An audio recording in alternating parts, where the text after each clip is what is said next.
World future society نامی ایک امریکی ادارہ ہر سال معیشت، ٹیکنالوجی اور معاشرے میں تبدیلیوں کے بارے میں پیش گوئی پر مبنی آؤٹ لک نامی رپورٹ شائع کرتا ہے۔ ادارے کے سربراہ ٹم میک کے مطابق 2011 کے بارے میں ان کے ادارے کی پیش گوئی میں طبی ٹیکنالوجی کا شعبہ بہت نمایاں ہے۔ 2010 میں طبی ٹیکنالوجی کے شعبے میں اتنی ترقی دیکھ کر میں بہت حیران ہوا۔ میک کہتے ہیں کہ نانو ٹیکنالوجی، علم حیاتات اور انفارمیشن ٹیکنالوجی کے شعبوں کا ملاپ مریضوں کے علاج کے نئے طریقے ممکن بنا رہا ہے۔ اس میں ادویات دینے کے نئے طریقوں سے لے کر سرجری کے بغیر تشخیص کی ٹیکنالوجی شامل تھی۔ اس کے علاوہ میک کہتے ہیں کہ مشینوں اور مصنوعی ذہانت پیدا کرنے کی کوششوں کے نتیجے میں ممکن ہے کہ مستقبل میں روبوٹ کو نرسوں کا کردار ادا کرنے کے قابل بنایا جا سکے۔ اس رپورٹ میں موسمی تبدیلیوں کے رجحانات پر بھی روشنی ڈالی گئی ہے۔ جولائی 2010 میں شدید بارش کو پاکستان کے تباہ کن سیلاب کا ذمہ دار ٹھہرایا جاتا ہے، جبکہ روس میں خشک سالی اور غیر معمولی گرمی کی وجہ سے کئی جگہ جنگلات میں آگ بھڑک اٹھی۔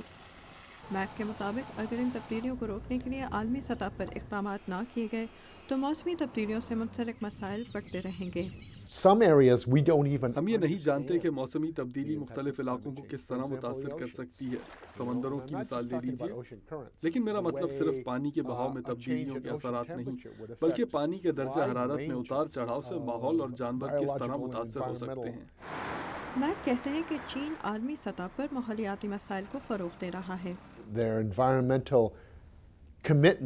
چین ماحولیاتی مسائل پر توجہ نہیں دے رہا۔ یہاں بجلی کی پیداوار اور مشینیں چلانے کے لیے کوئلہ جلایا جاتا ہے، جس سے عالمی سطح پر آلودگی پھیل رہی ہے۔ لیکن وہ کہتے ہیں کہ چین کے نوجوان اپنے ملک کی ماحولیاتی پالیسیوں میں تبدیلی لانے کی کوشش کر رہے ہیں۔ معیشت کے موضوع پر میک کہتے ہیں کہ گو امریکہ کے اقتصادی بحران کے بعد تجارت کے طور طریقے بہت بدل گئے ہیں، تاہم مستقبل کے بارے میں کچھ کہنا مشکل ہے۔ ہم یہ نہیں جانتے کہ کساد بازاری کا ماحول کب بدلے گا اور اس کے بعد صورتحال کیا ہوگی، کیونکہ اقتصادی نظام اب بہت بدل گیا ہے۔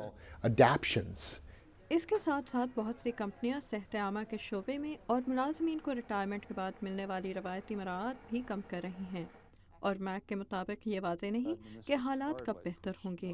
الزبتھ لی کے ساتھ آمنہ خان، اردو VOA۔